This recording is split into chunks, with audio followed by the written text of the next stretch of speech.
Most people who have a psychological disorder don't know it.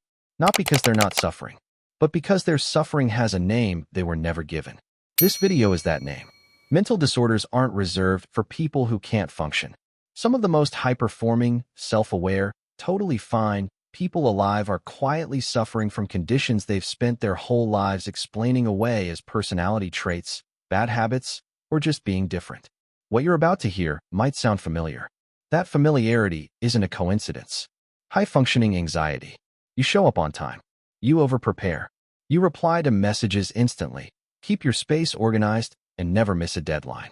From the outside, you look composed, capable, even impressive. But inside, you're running on fear. High-functioning anxiety isn't a clinical diagnosis. It's a lived experience that sits just beneath the surface of people who've learned to channel their nervous system into productivity. Your brain is running a constant threat simulation. Every unanswered email is a potential disaster. Every social silence means someone is angry with you. Every success is immediately followed by the terror that you won't be able to repeat it. The anxiety doesn't slow you down. It drives you. And that's exactly why nobody catches it. You don't look like someone who's struggling. You look like someone who has it together. So people compliment your work ethic, your reliability, your attention to detail, without realizing those things exist because your nervous system won't let you rest. At night, when there's nothing left to organize or prepare for, the anxiety has nowhere to go. So it turns inward. You replay the day. You catastrophize tomorrow. You lie awake rehearsing conversations that will never happen. You've probably called yourself a perfectionist your whole life. What you might actually be is anxious. And the difference matters, because perfectionism is a trait. Anxiety is a signal. One you've been decorating with productivity while ignoring what it's actually saying. Dysthymia. You're not depressed. You just never feel fully okay. Dysthymia, also called persistent depressive disorder, is a low-grade depression that lasts for years. It doesn't hit like a breakdown. It doesn't make you unable to function. It just makes everything feel slightly heavier than it should, a little less colorful, a little more effort than it's worth. You get out of bed. You go to work. You laugh at things. But underneath all of it is a quiet, persistent flatness you've carried so long that you've stopped noticing it's there. You assume this is just your baseline, that some people are simply born less enthusiastic about being alive. That's not a personality type. That's a disorder. Because dysthymia develops slowly, often in adolescence. The brain normalizes it before the person ever gets the chance to compare it to what feeling well actually is. You don't have a before and after. You've just always been like this. The danger isn't severity. It's duration. Dysthymia rewires your relationship with joy over years. It teaches your brain to expect low, to distrust good days, to brace for the flatness to return even when it temporarily lifts. Most people with dysthymia are never diagnosed because they never reach out for help. Not because they don't need it, but because they've convinced themselves that what they're feeling isn't bad enough to count. It's not dramatic. It's not a crisis. It's just life. But quiet suffering still counts as suffering. The absence of joy is not the same as being fine. Inattentive ADHD. You've probably been called smart, but lazy your entire life. You start things you don't finish. You lose track of time, forget things you care about, and stare at a task you need to do for an hour before doing nothing. But you don't have a hyperactive kid's energy. You don't bounce off walls. You're not disruptive. You're just somewhere else. Inattentive ADHD is the invisible subtype.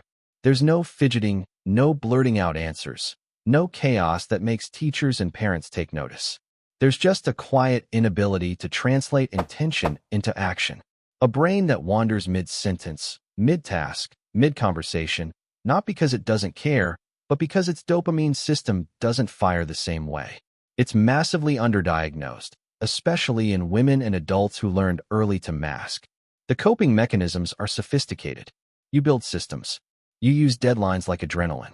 You function, but the effort it costs you is 3 times what it costs everyone else. What looks like disorganization is actually a neurological difference. What looks like procrastination is a brain physically unable to generate the motivation signal for tasks that don't stimulate it. You've spent years believing you were failing because you weren't trying hard enough. The real answer is that your brain was trying a different way, and nobody taught you how to work. Rejection-sensitive dysphoria. You've never heard this name, but you've felt it your entire life. Rejection-sensitive dysphoria is an extreme emotional response to perceived rejection, failure, or criticism. The word perceived is important. The rejection doesn't have to be real. A short reply, a friend who seems less warm than usual, someone who didn't laugh at your joke. Your brain registers it as abandonment, and the emotional pain that follows is not proportional. It's overwhelming.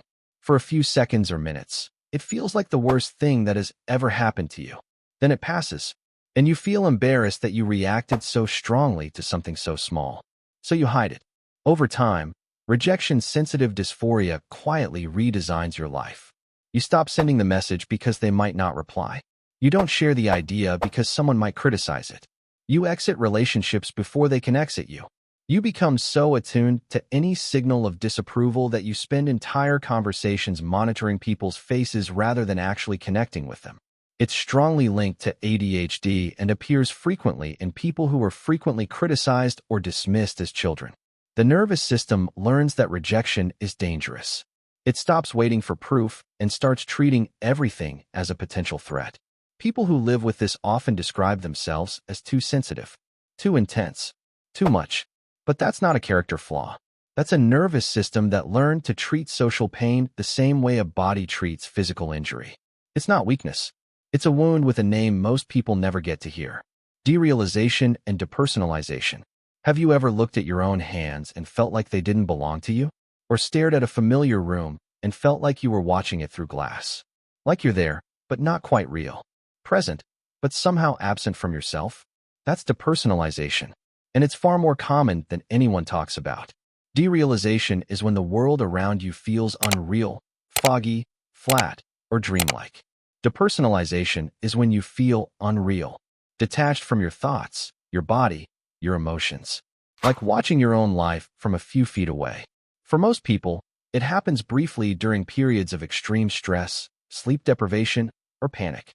It passes, they write it off, and life continues. But for a significant number of people, it becomes chronic.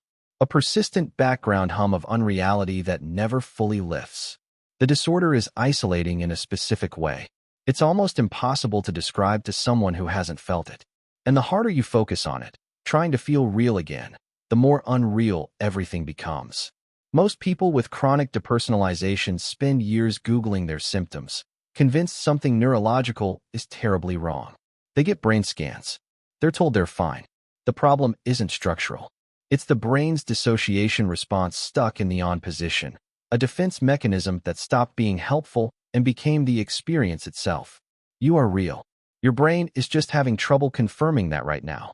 And knowing the name is usually the first step to finding the way back. Maladaptive daydreaming. You have an entire world inside your head. Characters with histories, storylines that evolve over years, scenarios so vivid and emotionally real that returning to actual life feels like a loss. You've always been a daydreamer. You assumed it was creativity. What you might not know is that for some people, this isn't imagination. It's an escape mechanism the brain builds to survive environments that felt unsafe, lonely, or unbearably dull. Maladaptive daydreaming is a pattern of extensive, immersive fantasy that begins to interfere with real life. Not because the person wants to opt out of reality, but because the internal world became more emotionally nourishing than the external one ever was. Hours disappear. Real relationships feel thin compared to imagined ones. You might pace, rock, or listen to specific music to trigger the state. And if something interrupts it, the irritability is real, because you're being pulled out of somewhere that felt safe. It's not an official DSM diagnosis yet, which means millions of people experiencing it have no clinical vocabulary for it. They've been told they're unfocused, avoidant, lost in their own heads. None of those descriptions come with a solution. What they actually have is a coping mechanism that worked when real life couldn't be escaped and now won't stop working even when the threat is gone. The inner world was built for survival. The task now is building a real world worth staying in. Cyclothymia. You don't have extreme highs and lows, but you do cycle. Good weeks where you feel sharp, motivated, and alive. Then something shifts and everything feels slower, heavier, harder to care about. Then it lifts again. Then it dips again. You've blamed it on sleep, diet, stress, the weather. But the pattern keeps returning. Cyclothymia is a mild form of bipolar disorder that rarely gets diagnosed because neither pole is extreme enough to raise obvious red flags. The hypomanic phases feel productive and positive. The depressive phases feel like low motivation, not clinical depression. Nothing is dramatic enough to make you reach out for help. But the cycling is real, and living inside it, never knowing which version of yourself will show up this week, is its own form of exhaustion. Because the highs feel like function and the lows feel like failure, most people with cyclothymia conclude they are simply inconsistent people. They apologize for their fluctuating energy. They start projects in the good weeks and abandon them in the bad ones. They explain themselves repeatedly to people who can't understand why their enthusiasm disappears without warning. The disorder doesn't destroy your life. It just makes it unpredictable in a way you can't explain to others or to yourself. The inconsistency isn't a character flaw. Your brain chemistry is moving in a rhythm that no one ever taught you to read. Avoidant personality disorder. You want connection, desperately. But the fear of humiliation, rejection, or being truly seen is so overwhelming that you've built a life designed to avoid the risk of it. You turn down invitations not because you don't want to go, because the thought of walking in alone, of being watched, of not knowing what to say, makes staying home feel like the only survivable option. Avoidant personality disorder is frequently confused with introversion or shyness. The difference is suffering. Introverts choose solitude and it recharges them. People with AVPD choose solitude and it protects them from something they believe is inevitable, that people will see who they really are and find it insufficient. The core belief at the center of this disorder is that you are fundamentally flawed, not in specific ways you could fix, but in some essential way that makes you unworthy of genuine connection. So you pull back before you can be rejected. You stay surface level in relationships so nothing real can be criticized. You keep the best parts of yourself hidden because showing them feels like handing someone a weapon. The loneliness is immense. And the cruelest part is that the very connection that would help most is the thing the disorder makes most terrifying. Many people with avoidant personality disorder spend their lives believing they are simply not made for closeness, that other people have something they lack. What they actually have is a belief so deeply embedded that it became an architecture, and a belief, no matter how old, can be rebuilt. Every disorder in this video shares one thing in common. The people who have them have already found a way to live with them. They've adapted, compensated, explained themselves, and kept going, usually without ever knowing there was a name for what they were carrying. The diagnosis doesn't change what happened, but it changes what you call it. And what you call something determines whether you treat it as your identity or your condition. You are not your anxiety. You are not your cycles, your detachment, your avoidance, or your daydreams.